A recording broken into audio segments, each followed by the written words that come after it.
Hello, James Flaten here with the Minnesota Space Grant to tell you a little bit about soldering, or more exactly, radio soldering.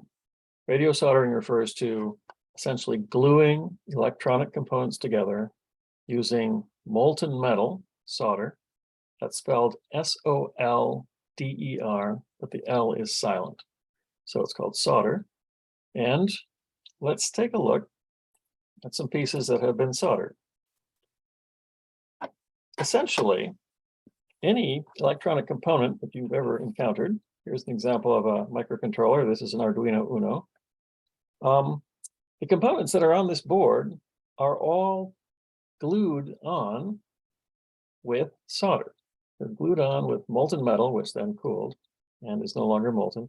Let's take a look at the backside. So the backside, I can actually see various solder pads. Let's see if I can actually get to refocus. There we go. So there are pads, and these little tiny things poking out here, those are actually the leads from the part on the backside, and then it's been glued in place with metal.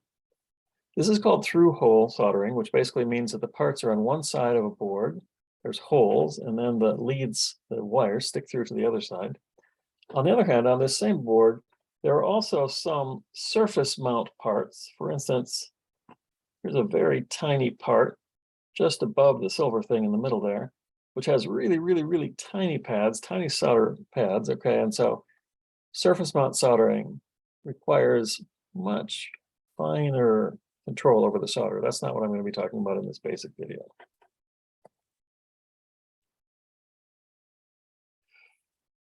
So essentially, this is called radio soldering.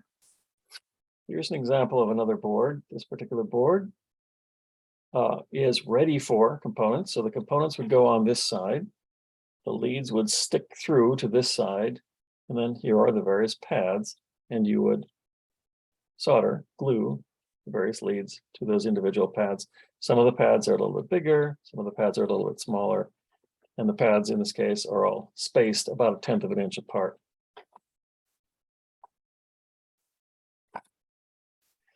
There are other kinds of soldering. For instance, plumbing systems are sometimes put together with solder. Sometimes you have what's called power soldering, which is putting together electronic components or more wires that have a lot of current flowing through them, and they can get quite hot. So the techniques for power soldering and for plumbing soldering are somewhat different. What we're doing here is called radio soldering. So let's take a look at some of the tools that you need, at least for basic radio soldering. This is our basic video. I'm going to make a second video that will do a little bit more with a few more tools and a few more techniques. But here's some basic tools that you'll need. First of all, you'll need some sort of a soldering device. So this happens to be called a soldering iron. I'm not going to use this, but I just wanted to show it to you. If I can get that to focus a little bit better. There we go. Okay, so a soldering iron, plug it in, and the tip up here gets hot. So be careful. You're going to be making some metal molten, so there's going to be something that's very hot. In this particular case, the tip is actually what's called a chisel tip. And so I would say this is not the ideal device for radio soldering. You really want a pointed tip instead. And in fact, I'd much prefer a soldering station that is adjustable in temperature, not just an iron that has a single temperature. So I won't use this, but this is the simplest thing you could imagine for soldering. Just make sure you get a pointed tip. Here's an example of a soldering station. So this is a much more massive device. And this particular soldering station basically allows you to adjust the temperature. And the iron in this case sits inside of a stand. So here's the iron. And then when I'm not using it, I'll leave it in the stand and take it out. So that's good. In fact, it's not a bad idea to buy a stand, even if you happen to have just a regular iron, not a soldering station. But it turns out that I'm not going to use that either. I'm going to use something that's a little bit intermediate between the two. Something that I just actually found recently. Must be a relatively new product, I think. It's an adjustable temperature iron. So basically, here's an iron. It has a very fine tip. Okay. And in the cord, there's a place where I can adjust the temperature. So when I turn this on, I can press the buttons and I can call for 280 or 330 or 380 degrees Celsius. I'm going to choose 330 degrees Celsius. That's about 625 degrees Fahrenheit or so. That's a pretty good temperature for the kind of soldering images that I'm doing. So this is the device that I will actually use. I'm going to keep this one nearby.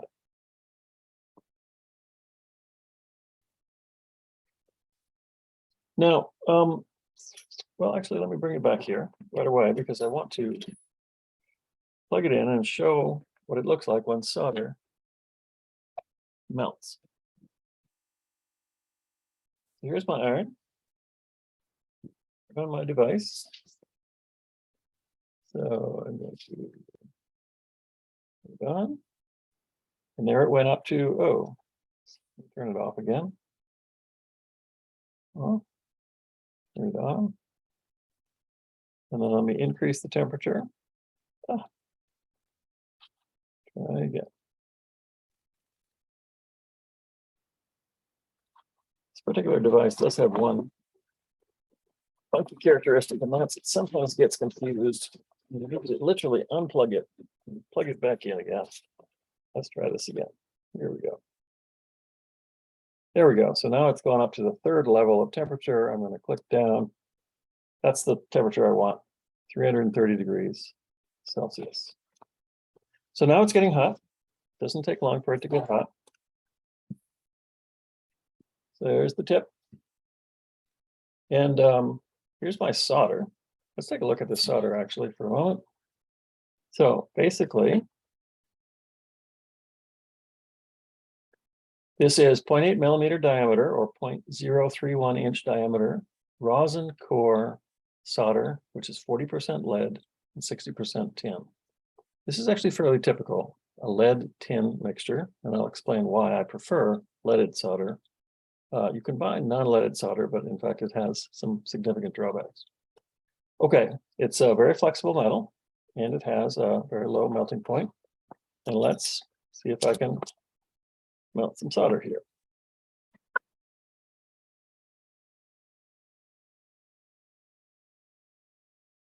So when I bring the solder to the tip, the end of the tip is hot. There it is. It's melting right away. In fact, I'm even seeing some smoke come off of it. Smoke that's coming off of it is actually from the rosin core. Inside of this solder is a chemical called rosin, which will clean the surfaces that you're soldering. And so that's a good thing. On the other hand, that smoke that comes off as the rosin is burning up isn't great to inhale. So it's not terrible for you, but probably one of the things you want to do is not breathe in the rosin. Over here, I have a sponge, and this sponge will allow me to wipe the solder off. Mostly I want my tip to be nice and shiny without any drips of solder on it.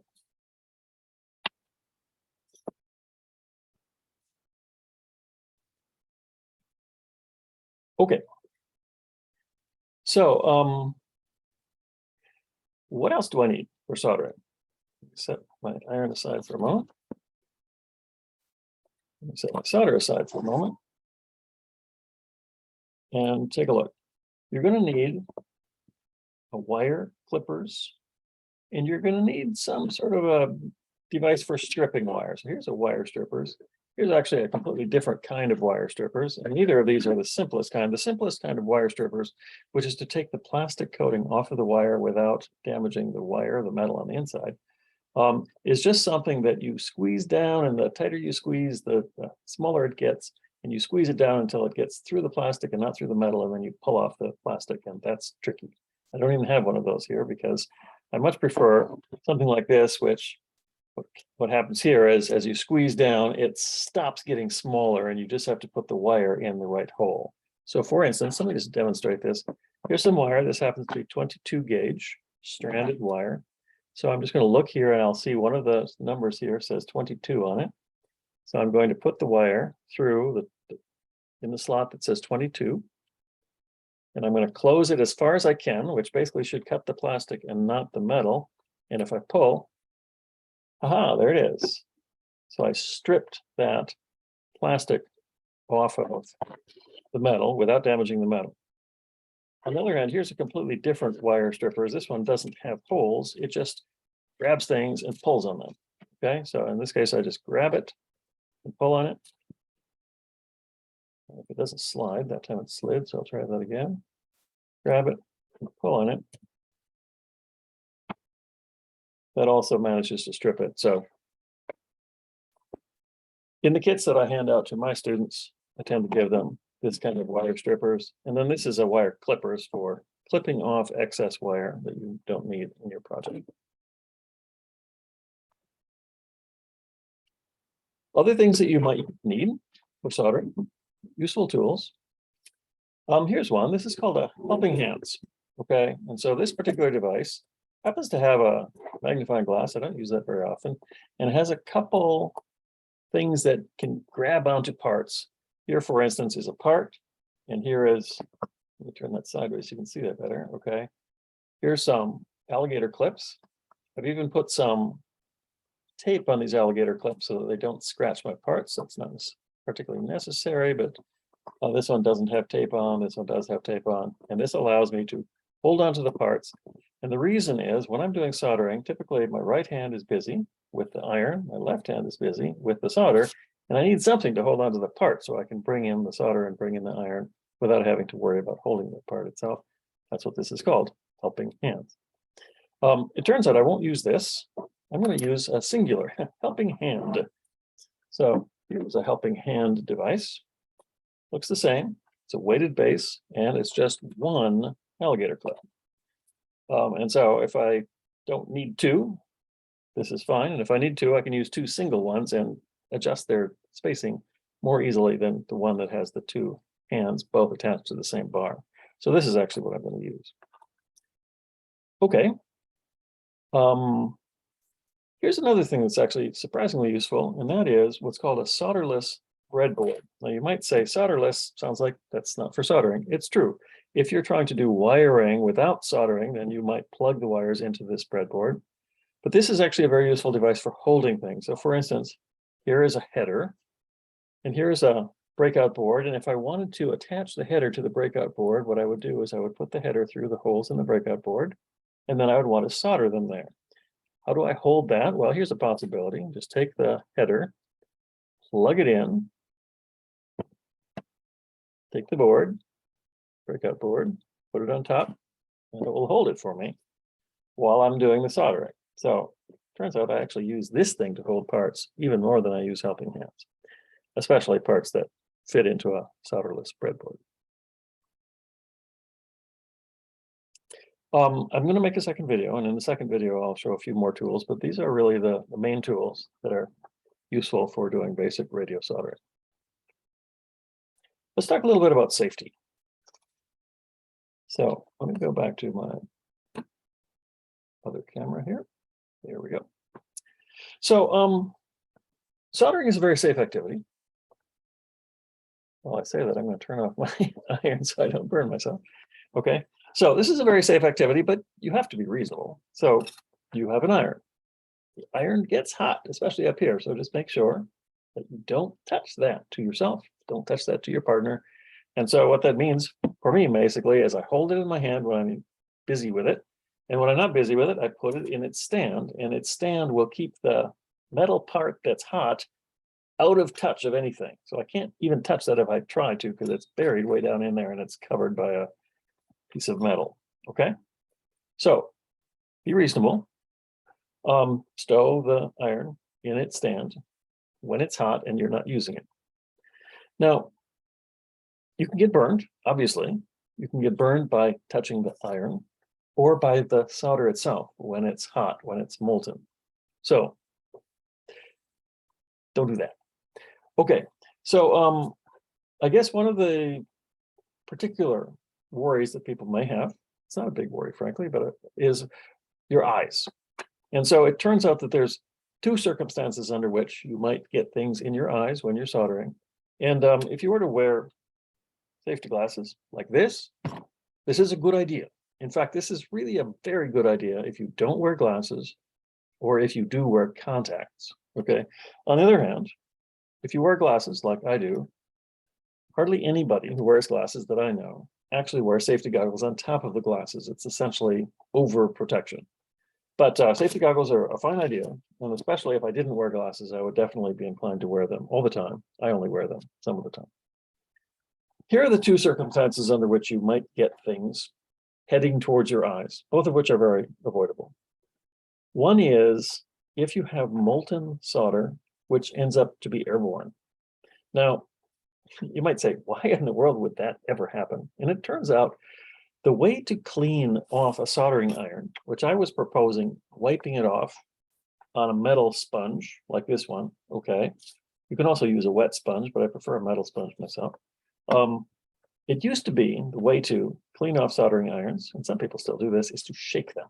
And when you shake them, the solder goes flying, and this is a really bad idea. Do not do this, okay? So as long as you don't shake your parts when they have molten solder on them, including the iron itself, you shouldn't ever get flying around molten solder, and hence you shouldn't ever get anything like that heading towards your eyes. Here's actually another way in which things can possibly fly around, which apparently is even more dangerous, but it doesn't involve things getting hot at all. And that is when you're using clippers, okay, and you clip a piece of wire, the piece of wire that got clipped off has a tendency to fly. And so don't let that happen. Cover the clippings or hold the wires as you're clipping them every time, just to make sure they don't fly around, don't end up in your eyes or anybody else's for that matter. So a couple very basic safety tips, nothing fancy here at all. Let's go back and talk about that lead issue though. So lead is bad for you. Well, that's true, especially if you ingest it. But don't eat your solder. Wash your hands when you're finished using solder. And don't breathe in the smoke from the rosin. And so basically, leaded solder actually is safer in the following sense. It melts at a significantly lower temperature, and hence burns are more of a problem if you use non-leaded solder. Also, leaded solder makes better joints electrically. And so you'll struggle more to get joints. They won't be as good, and you may well burn yourself if you use non-leaded solder. And so most people I know, and myself included, I know myself, use solder that has lead in it. Just don't be unreasonable. Realize that there's lead in it and act appropriately, including especially washing your hands after you've finished handling solder. Let's do some soldering. So let's turn my soldering iron back on. Okay. Let's take a look at this piece that I had pulled out before. Go back to sharing my screen. Okay, so this actually is part of a kit that I use to get students to learn how to solder. And so here are the other parts to that same kit. I'm just going to take them out of the baggie and lay them out here. Okay. Oh man, that one doesn't want to stay right side up. That's the chip. Here are two LEDs, 1, 2. Here are two resistors that are not the same as each other. Here's a capacitor. Here's a battery snap for putting a 9-volt battery on. This is the printed circuit board. And then I'm actually going to add to this kit a socket so that I don't have to solder the chip itself directly and get it hot because it's quite susceptible to that. I'll solder the socket in and then I can snap the chip in. And if anything goes wrong, I can get the chip out and replace it. So this is worth 20 cents or whatever that thing costs to add to this particular kit. Notice that the printed circuit board has traces, metal traces on them. This is actually a little bit different. Here's another printed circuit board. This is actually more typical. In both cases, the parts go on. There are holes in the board so that the leads go through. You might do the soldering on the backside. But you'll notice that this particular one doesn't have any surface metal traces at all. The traces are buried, either within the board or at least they're on the surface and then they're covered over. So this one is particularly cheap, shall we say, but that's okay, because you can see what's happening better. So what you're going to do now is you're going to solder on this side, the side that has the metal, and we're going to place our components on the back side with the leads poking through, and then once the leads have poked through, we'll solder them onto this side, okay? So let's go ahead and solder on this socket. So first of all, I can see right in the middle here, even without looking at the instructions, right in the middle here, I can see that there's 8 holes, 4 in each side. So that's where the socket goes, except I want all the components to go on this side. So here we go. I'm going to put the socket through like that. So now that the socket is through, its leads are sticking out just a little tiny bit right here, okay? I just want to hold this in place. So I'm going to use my helping hand to hold that in place. And then I'm going to turn it over and I'm going to start to solder. So let's film that so that I can see it a little bit better. There we go. So on each of these pads,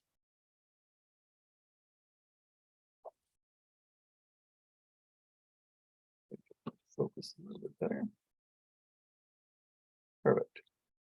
So sticking through each of these pads is a lead from the thing on the other side. I can feel them. I can just not really see them very well in this particular view. But what I'm going to do is I'm going to bring in the iron. So here's the key. Solder only goes where things are hot. So I'm going to bring the iron in and I'm going to use the iron to touch the pad. That's the surface part you see. And the lead, that's the wire sticking through the hole. So I'm going to get them both hot. And only after I have them both hot am I going to bring the solder and let it flow around the things that are hot. So if you think about peanut butter and putting peanut butter on your knife and then spreading it from your knife onto your toast, that's not at all what we're doing here. What we're doing here is we're getting the things hot and only then bringing the solder in and it will naturally flow around. So let me try this. First of all, I'm just going to do this pad first. So I touch pad and I touch the wire, both. I touch the lead and the pad, maybe for 2 seconds or so. And then I bring my solder in and it flows around. Maybe I can just move my iron a little bit on both sides just to make sure it flows around everywhere. So there it is. Let's see if I can get that even closer. And then let me see if I can get it to focus on that. There we go. So in other words, there's solder. The solder's on the pad. The solder's on the lead, which was sticking through. On the other hand, if I look on the backside, I see that my helping hands is not really holding this thing completely flat. That's not great. So now that I have that first one done, I'm going to take my helping hands off. I'm going to, with my fingers, I'm going to push on this to try and get it down where I really want it to be, which is down here. And while it's down there, actually I can just push it against the surface here. I'm going to reflow the solder. And reflow it just means melt it. So there, I'm just going to melt the solder. And if I melt the solder, it will sort of relax into this new position. And the new position has it flatter on this side. So now it's actually flat against the board. That's good. Let me just go ahead and do the rest of them. I won't even do all of them. I'll just do some of the rest of them. Okay, so that was one. Touch the pad and the lead. Bring in my solder. Done. Touch the pad and the lead. Bring in my solder. Done. Touch the pad and the lead. Bring in my solder. Done. There it is. Okay, took me about 8 seconds to do 3 more. Let's examine those. So what I notice is, see if I can get it to focus on that. Come on, here we go. All right, there we go. Okay, so I notice that there is solder on each pad, but there is no solder that is bridging between any of the pads, and the leads are buried inside of the solder. If I'm at all worried about that, I can go back and reflow it and just try to make sure that the solder is kind of uniformly spread around. All pads, all leads. Doesn't really matter if the solder drifts along a trace because that is electrically connected anyway. So there we have it. There's 4 out of 8. Now that I look at it though, it looks like that second one still has a hole in it. That just means that I don't really have enough solder on that one. So I'm going to go back and put a little bit more solder in that second one there, just to make sure it's really filled in. There we go. That's better. Okay, other parts of the kit.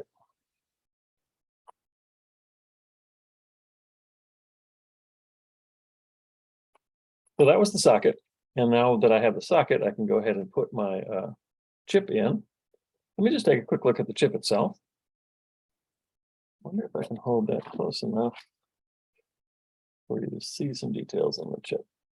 It's a little bit tricky. There we go.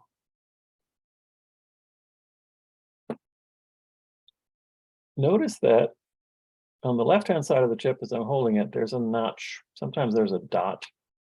The notch tells you which side is, well, in this case, which side is left, which side is pin number 1.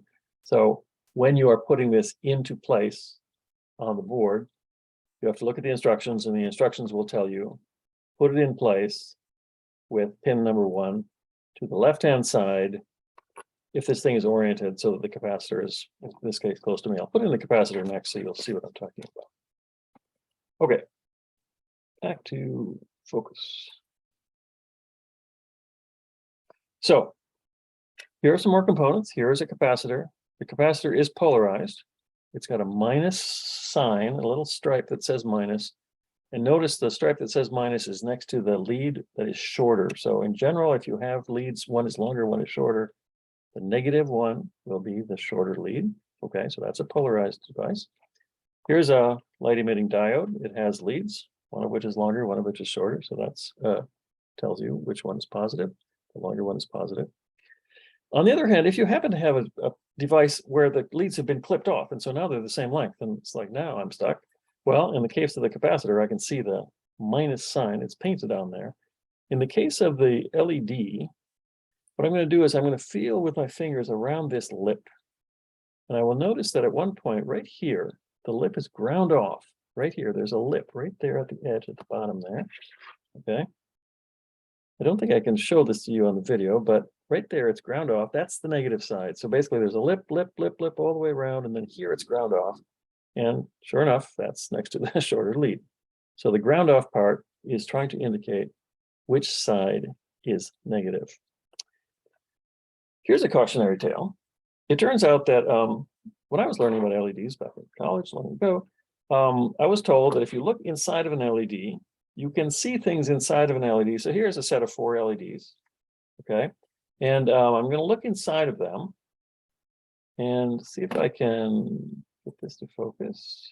There we go. And if you look inside of them, you'll notice that there are parts inside of them that look a little bit like a Gulf flag.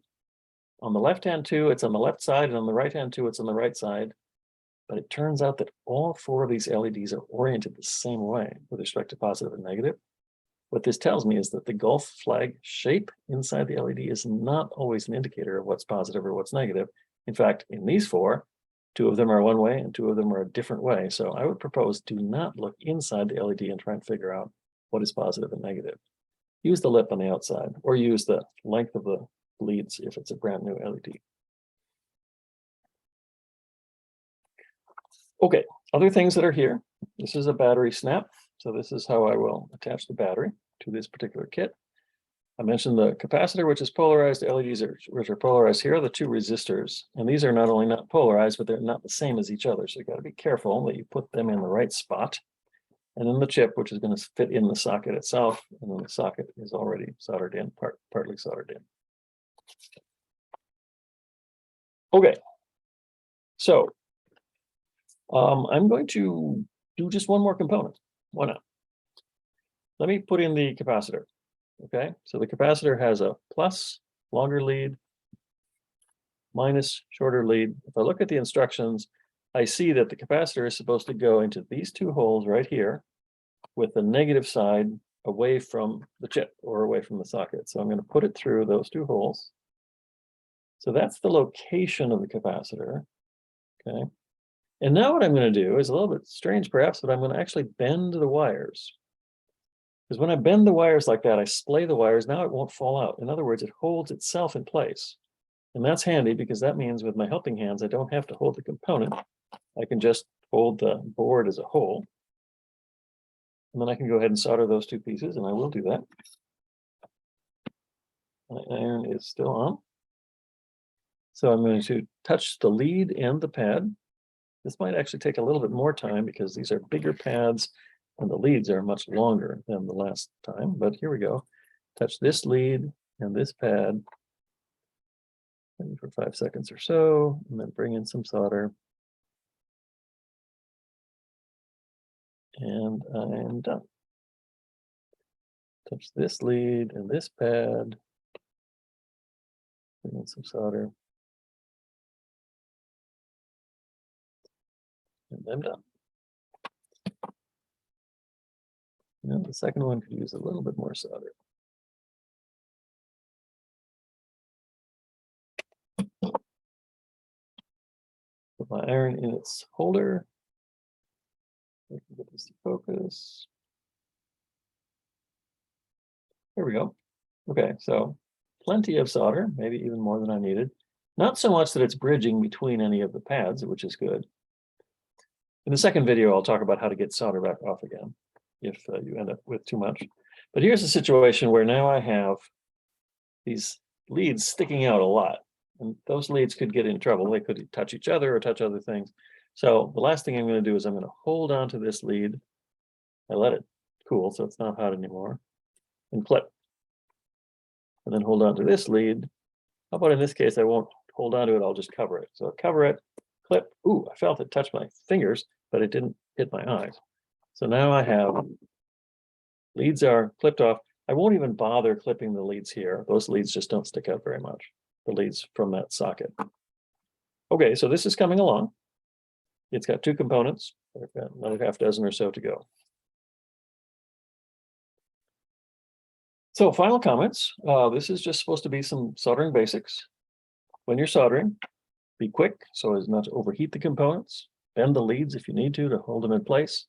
Make sure you don't put so much solder on that you bridge between pads, but do put enough solder on that you cover both the lead and the pad and make sure they're both hot when you are applying the solder. That'll do for basics. Basics as far as through-hole soldering. I'll make a second video that will have some tips for slightly more complicated situations. But those more complicated situations actually will be through-hole soldering as well. Surface mount soldering, that's a whole different ballgame.